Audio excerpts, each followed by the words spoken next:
thank you, Mark, very much for joining me today on Real Feel Insights.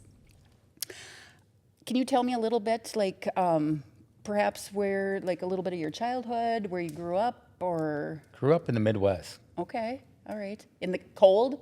In the cold, quite obviously, okay. yes. Tundra cold? Are we talking Midwest tundra cold type? Yeah, okay, Yeah. So North Dakota. North Dakota. Okay, and you were born and raised there? And... Born and raised there, stayed there until the early 80s and took off. Okay. Took off to Colorado. Oh. Became a man. Okay. At what age? At 21. 21, okay. So Colorado. Just took took a off. dart? After college, a couple of my buddies called and said, come on out there. And I went and visited them and Loved it. had 9 jobs later that day. And I came back 2 weeks later. Oh, okay. I was a chef. Oh, sure. Okay. And it was just so much opportunity out in Colorado. And, Yeah. So 2 weeks you were out there? And then you came back, or? 2 weeks after I was out there, I moved out there. Oh, okay. Now okay. So then you stayed out there for how long? Stayed out there for 9 years. 9 years. So 21. Yeah. All the way to 30. Grew then. up out there, became a man. Wow. Got to meet a variety of people, got Sure. to find myself, Yep. had the nature to deal with. Okay. Yeah. Worked a lot of hours. Yeah. So when you say nature, Hiking, fishing, downhill skiing. loved it. Oh, absolutely. Loved the outdoors. Yes, it was God's country. Colorado. Free. At open that sky. time, yes, it was very Yeah. Well, your pleasant. age. Yeah. And you weren't No, tied no- down. no kid. Yeah. No commitments, commitments. no. Sure. Yeah. You had No. fun. Oh, well, it was to me, it was a blast. So you were a chef out there. What you said you went to college? Yep. And what did you? What's your degree? Just like a AA, or did you know what you kind of wanted to get into? Not at first, I didn't. Like Okay. I was cooking in the Fargo-Moorhead area, and somebody talked me into going to chef school, and so I did for 2 years, and That's the way. That's the the way. way it Yeah. is. That was the doors that yeah, opened. and I got burnt out on it. Sure, I enjoy yeah. my weekends and holidays, and during being in the food industry, you don't have that opportunity. Oh, it's you know? when everybody else is enjoying the holidays. That's Yeah. when the food industry people are working. It was Hard, it was time to get out long, of it, and long hours. so I got talked into being a sales rep, not knowing that I was going to get into it this far. Sure.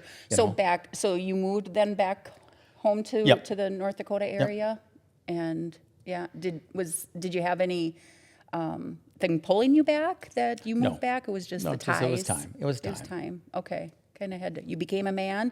Now you had to do the man thing. Yes. Kind of settle down, probably. Is that yeah? Am I Absolutely. reading between the lines? Oh, hey, you know what? Everybody has to go through those times and kind of figure out who we are. Yeah. I think it was a big adventure. I think my parents were shocked that I just left the nest, and adventure out. Were they sad? Well, absolutely. Yeah. You know how parents are. Yeah, you didn't know it at the time, but looking back on Oh. it, you think, wow, yeah, that was probably, They raised me right. It was Sure. time to yep, grow up.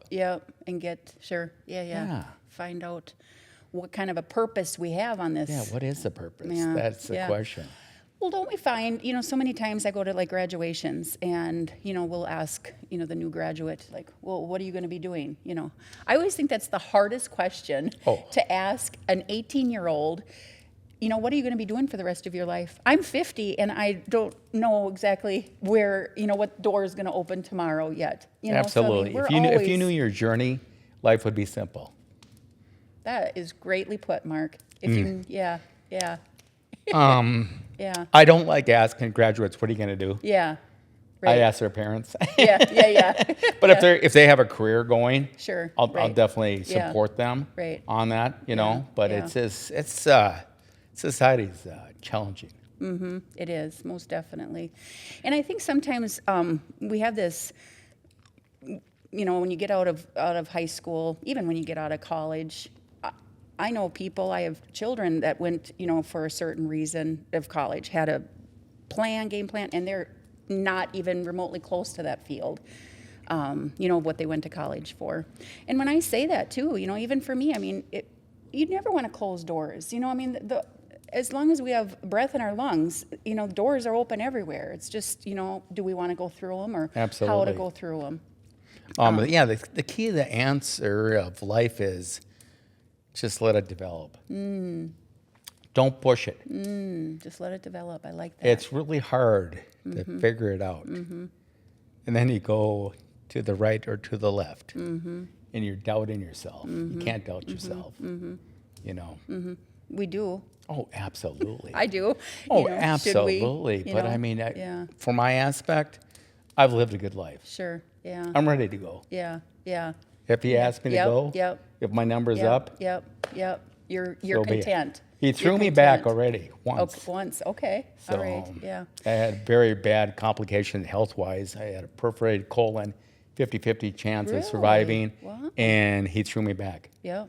Yeah. When I woke up, I was just like, You're still here. where am I? Okay. Couldn't figure out what was going on. I was so mad at him Oh. because I didn't see the light at the end of the tunnel. Oh. Was that kind of a life-changing moment for you? Yeah, 12 years ago. Okay. So I was mad at him for about 6 months. You know, you don't have to have the understanding of seeing the light. But I saw him, felt him, but I just go back. And it wasn't ready. It wasn't your time. No. Was it a before and after type of a moment? Like, do you look back on that time and say, okay, this was like a before, and now this is like maybe a new thought process of me now? Like I view things differently after that moment. I would say yes. There's been a lot of stuff. 9/11, the pandemic. A lot of challenges for everybody. 9/11, I still can't figure it out. I was watching TV and just with my wife, and we're just going, what's going on? And then we both went to work. And it was this. Yeah. And the pandemic, it wrecked a lot of families. It did. Yeah. It made society weak, Interesting. very weak. Okay. In the sense of like we worried or we were scared. Scared We were and worried. Yeah. Letting Big Brother make a decision for us, which we don't need that. I would have bet $100 with anybody during the pandemic. I said, okay, people are going to be very grateful and humble once we work through this. Okay. No. They got more impatient, got ruder, and they're trying to figure it out by themselves. You can't figure out life by yourself Because because you got to have Jesus Christ. you need to have a higher power. Absolutely. Would have you said that before and after moment 12 years ago? Would have you said that we need Jesus Christ in our life? Yes. You would have said that. I think so. So I okay. think so. Okay. We can't figure it out ourselves. Like I said, our journey of life. Right. If we knew what it was, Yeah. we could improve Right. on certain aspects of life. But my life is perfect. I just, it is what it is. So when you say that it's perfect, like I want to maybe use the word, you're just content. You're content with, because I don't think, like in nobody's life is perfect. It's just that you're content with the life that you've been given. Oh, absolutely. Is that a good way? Absolutely. Yeah. Right now, Okay. loving family and Yeah. work-wise is good. Appreciating what you have. Yeah, just appreciate what we have. Yeah. I Wow. mean, just my Yes. my life is starting to wind down at my age. I can't do as much as I used to. Yeah. I think you. I understand that. I think you have a lot of life left yet. But I think there is a spot in there. I just turned 50, and I have to think back on when I was, in my late teens, early 20s. If somebody told me that they were 50 years old, I mean, my God, I thought they had one foot in the grave already. Oh, absolutely. That 50 years old. And now that I'm 50, it's like, I don't know. I don't think I'm that close to the grave. I still have a lot to live. Yeah. But I think there is a time in our life that we do start to change our thought process, that we have lived longer than we probably are going to live yet. And when that comes, I think we view things a little bit different than a young person thinking about all of life. There's no end to life when you're young. Absolutely. And when we get older, we're closer to the Oh, end. absolutely. Yeah. You see what the end result is going to be. Yeah. And then it's not scary. I'm not And then not it's not scared. scary. My wife's Yeah. not scared of it either. Sure. Yeah. know. Yep. You're going to just be content every day, and yeah. Yeah, people have gone, and you'll meet them later. Yeah. Where do you contribute that understanding to? Like that, what we, just being content. Because, I have to be honest, and I'm sure you, looking back, there's a spot in life, we certainly are just kind of, I call it like crappie flopping, just trying to fuddle around and figure out what's going on. What do you contribute your contentment to, and that understanding of My contentment on that, there is somebody always worse off than I am. When I have a bad day, there's somebody out there. that has it worse?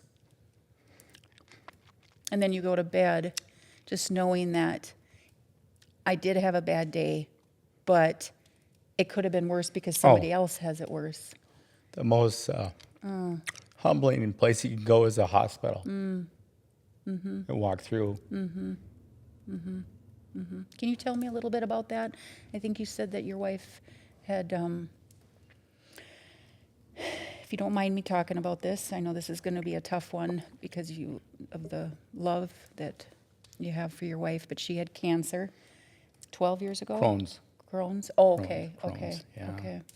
Yeah, she's been battling it all her life, and Mayo Clinic is a miracle in this area.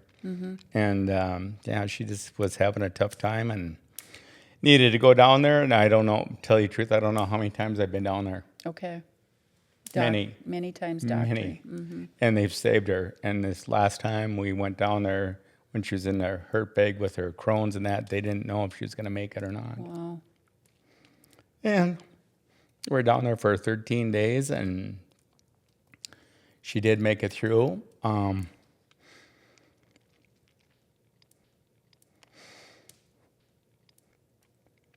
Take your time, Mark. I know this is tough. I surrendered.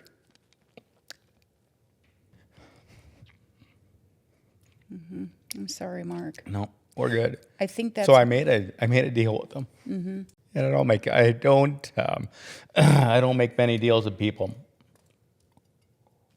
but I made a deal with Jesus Christ.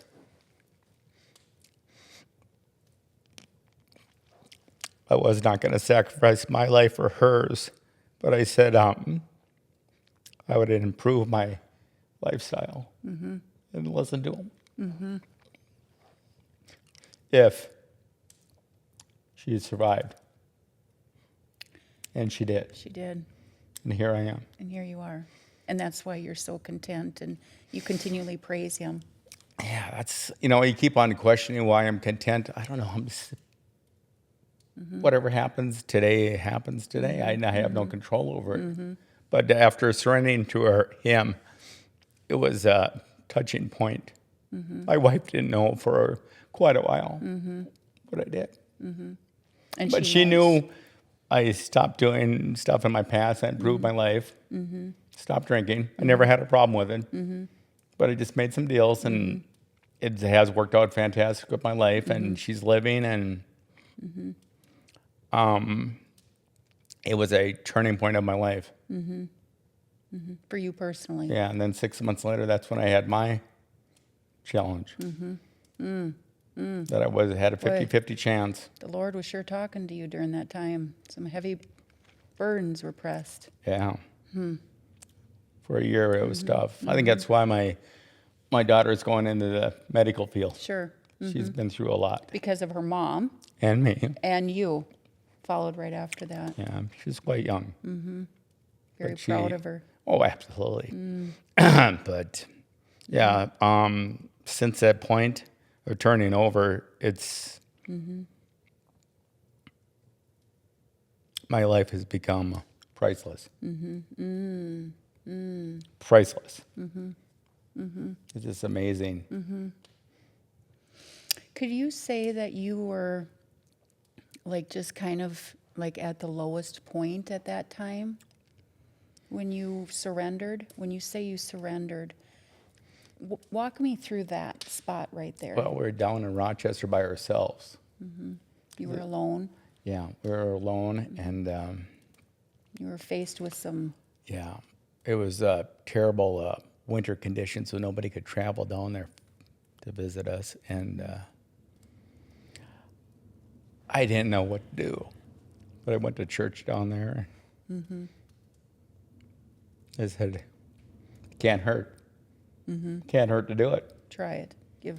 and if it works, fantastic." And it worked. I was raised a very staunch Catholic in my family.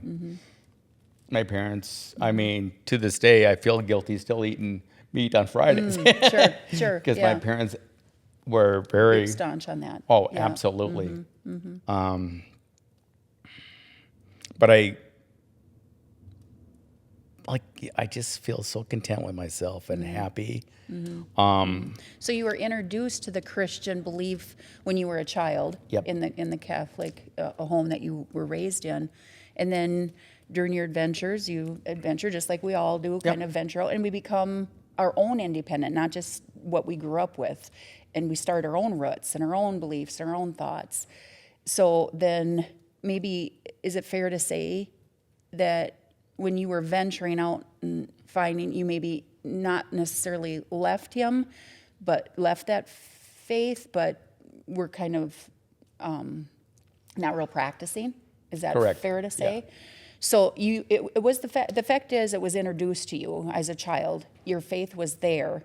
Then you ventured out. Like, I think this is very normal that we all absolutely. kind of don't realize the importance perhaps of our faith, and that's an enormous source of strength, as we venture through life, our faith for some people. So then when you were faced with those health issues, not only your wife's, but then your own, you maybe started knocking on that door again and checking back into it. Is that fair? Reaching out. Fair to say? Because Sure. at that Yeah. time I couldn't do it by myself. Okay, so that when you say surrendering, that's where you're coming from. Okay. Yeah. I know that you probably understand that in your head, but sometimes it's kind of, to maybe pull it out and articulate it exactly the way is very, to process all of that sometimes is kind of, for me at least, I need to do that and really kind of work through all the, instead of just saying, just I surrendered. Well, surrendered, to what, how, why, all of those things, and processing that for me is how I have to work through something. And it takes time. Oh, absolutely. Not necessarily your situation. No, I'm just saying no. that it's, for me and for a lot of situations, sometimes it takes time to kind of figure out what that all means and how. So Yeah, the reaction time is not quick enough for certain people. yes. Yeah. Yeah. And, and I like to help people. And I know you do. You have a heart of do. gold. You do. You come across sometimes, Mark, as a little rough, but you, and I think anybody that spends no more than 10 minutes with you knows that instantly, that you have such a big heart. And it's so fun, and I'm sorry, it's not necessarily fun to listen to the pain that you've been through, but your journey through those situations, it's really, it pulls. Yeah. It pulls me. That's a good classification of what you're saying, a journey. It's a journey. Yeah, pulls my. And if I can help one person or listen to somebody financially, mentally, I don't have to get the satisfaction of a thank you. I don't. Right. Yeah. I don't need that. Right. Yeah. But it is nice, if you do absolutely. help somebody or offer a listening ear. Sometimes people that have a big heart give and give and give. It's just their characteristic. It's just their nature to just give. And it's inevitable that there's going to be a time when you kind of are empty, but yet you're going to find yourself in a situation where you got to give again and give it again, and then you become empty, and you become hurt that you give and give, and that's a time I think to maybe back up and just kind of take care of our own soul and our own heart and refill it again. And then you can give, because it's our character. We can't change our character. Correct. That's just the way we, people are. And it's ironic you're talking that way, because some days when I go home, the wife asks, "How you doing?" Dr. Phil's home. I'm emotionally drained. Yeah. There's a lot of people out there that just want to have an ear. Isn't that wonderful, though? And not directing them. I'm not a director. Right. I am not a director. Yeah. If yeah. I can listen and talk to them, Yeah, but yeah. I'm not going to direct them Right. to a certain thing or that. That's all up to them. Right. Yeah. But there's a lot of people are hurting. I don't know why. But just to listen to them. My escape. Guess what it is? What is it? Please. My vehicle. Oh, safe place. Safe. Quiet. Sure. A lot of windshield time. Yep. Yep. I listen to a lot of talk radio. Okay, It's sure. entertaining. It's not factual. Sure. Yeah. I love local stations when I'm in different communities Yeah. and just seeing what's going on. But like you said, you are empty. How do you replenish yourself? Everybody has secret tricks. Well, when I'm working, it's my car. When I'm not working, it's hunting, fishing, Sure. spending time with my family, Yep. my dog, stuff like that, church. Yep. I mean, every Sunday I go to church. Yep. So that know? spot in there of, a characteristic, our characters, or if you find yourself having that character of giving and giving and giving, and then you're feeling empty. Maybe perhaps there's a feeling of anger. Sometimes you get angry. Like, why am I always giving all the time? Why am I always the one that's filling everybody else's cup? I have learned in my life that when I'm starting to feel that feeling, that it's time for me to back off and get away and find my spot and my safe space so that I can refill it. That took me years to figure out that spot. So I think that both of us have that characteristic or character of wanting to help, listen, but our cup can get empty too. Absolutely. So identifying that when that spot happens has been a challenge for me. And to be able to even articulate that right now today took years in the making of, I remember when, we had 6 children and in 6 years. So we had to divide and conquer constantly. Somebody had a pan of bars. They needed their cleats for this, or they forgot something, or homework was due, or, something. It was just constantly, it was just a zoo. I'll just say that. Yeah. And I didn't know at the time, but I remember sometimes when the kids would go to school, I would just shut my bedroom door, I just would crash. I called it crashing. But I didn't understand that I was depleted, completely depleted. And I didn't understand that was what the problem was. And as time went on, I'm like, I just need to shut the door and go to my bedroom. Well, then I was like, okay, that must be what I need to do to just kind of regroup. And, then as I, have gone through life, that's what I did at that time. And now I think I'm with people all day long. So I need to go outside, get on my golf cart, plant flowers, during the winter I do a little bit of traveling now that I'm a widow. So filling up that cup is very critical, to fill that cup up for people that are constantly always have a character of giving. Yeah. Yeah. The thing is, the journey of life, we're not in charge. Yeah, we're not. Yeah. Yeah. He's up there Yeah. directing us. My place to rejuvenate myself is Florida. Sure. For you particularly. My You need wife to go and to the myself, beach, both. Yeah, sun, just get the away. beach. It's just I can sit there and watch people all day if I wanted to, and I did. I just got back from vacation here a couple months ago. We were down there for 14 days, and I haven't had a vacation in a couple of years, and it was just Beautiful. replenishing. Yep. Left here, there was a snowstorm, came back, the snow was gone. Perfect Good timing. But the journey of life, we're not the driver. Beautifully put. Beautifully put. Sometimes I'm in the front. Sometimes I'm in the front seat. Sometimes I'm in the back seat. Depending on what my attitude is. Sure. Yeah. Yeah. But I mean, I don't have it figured out. I don't want to figure it out. I just want to enjoy what I have. And like, just be myself. So I know you like my character. Yeah. I'm hot and cold. Yeah. My humor's on the edge. Yeah. Yeah. Yeah.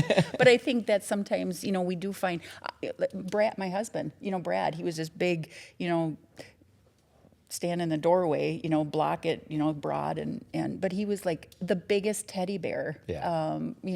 And as he got older, he was a lot more emotional. And he didn't want that part to be seen by anybody, but me.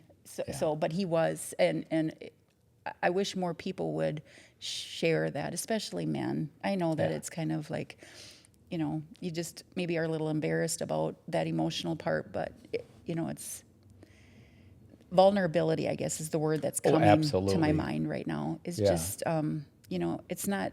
We were born with emotion, So, and then I think as we go through life, and we get more seasoned with stuff, that it's okay. It's okay to show that emotion, and it's real. Yeah, it's real. You don't have to hide from it. No, because it makes us who we are. And I think putting that front up, acting hard and, rough, it doesn't do that person a service. It does us a disservice. Yeah. When we put that barrier up. And I think our upbringing has a lot to do with it. It does. My parents were very... Stoic? No, they were perfect. They were perfect. Okay. In my eyes. Okay. Aw. I got great morals. Yeah. I got great Sure. understanding of life. Yeah. My parents were Catholics. They finally got the boy in their life, and that was me. I'm the youngest one. Okay. So all girls? I have 4 sisters. Four sisters. And then they stopped having kids because Mark he came got along. the boy and the youngest one. So you think I might have got away with a little stuff? Perhaps. The rules were really no rules when I grew up because sure. they just... Okay, sure, yeah. So if I would talk to some of your siblings today, they would say Mark, my little brother, was what? Spoiled? I would say somewhat spoiled, but still deserving.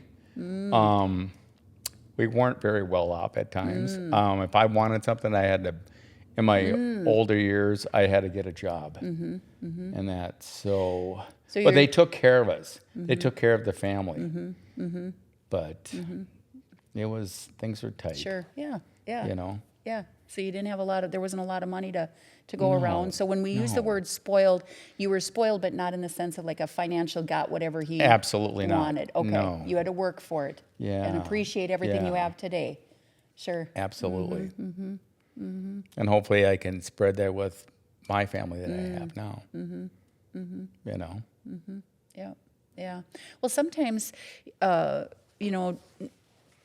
those hardships in life, nobody, gets up for the day and says, I want to go through something tough today, or whatever. Nobody does that. Nobody. No. But in, hindsight, in 2020, we can, majority of us can probably all look back and say, I'm actually probably kind of thankful for that in life because it has made me who I am today, or I have a different insight into life. I have more compassion, more understanding of that situation. So we don't look at it and say, yes, I want to go through that. But after we go through it, we can look back and say, it was okay. I made it through.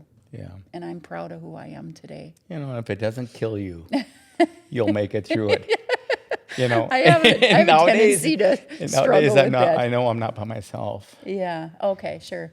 Yeah. That's the key thing. You know, I know I'm not by myself, and my journey is, what am I doing here today? In the moment. Nobody knows. In the moment. Nobody Sure, knows. Sure. I didn't tell anybody. Okay. Yeah. Yeah. So Yeah. it's just kind of interesting. The journey, it's like, yeah, I'll do it. Sure. Did you think I was going to say yes? No. I did not. But I knew you had I knew you had a story to share Yeah. that perhaps could help somebody else. I think you're a very real person. I think you have a heart of gold. You know, I mean, I think you can pick up on that pretty quickly, just by knowing you. So the impact that you have made on anybody around you is, I think, more than you know. And Correct. yeah, is more than you know. And I think that goes for a lot of people. You know, as I talk to multiple people and many people in many different situations, one, listening, two, giving them a space, a safe space in a non-judgment type of situation to really expose themselves and to be very vulnerable is, I think, one of the biggest and the best thing that somebody can do for somebody that's going through something. You can't take it away. You can't remove it, but you can help shoulder it just a little bit. And you do that. You do that for a lot more people, I think, than You know, the key thing is just treat people the way you would like to be treated. Simple. Simple. Yes. Give a hug. Simple. Yeah. Give a hug. Yep. Give a hug. Say something positive. Yeah. Yep. Or just listen. Don't give them any advice. If they want advice, it's fine. You know? Yep.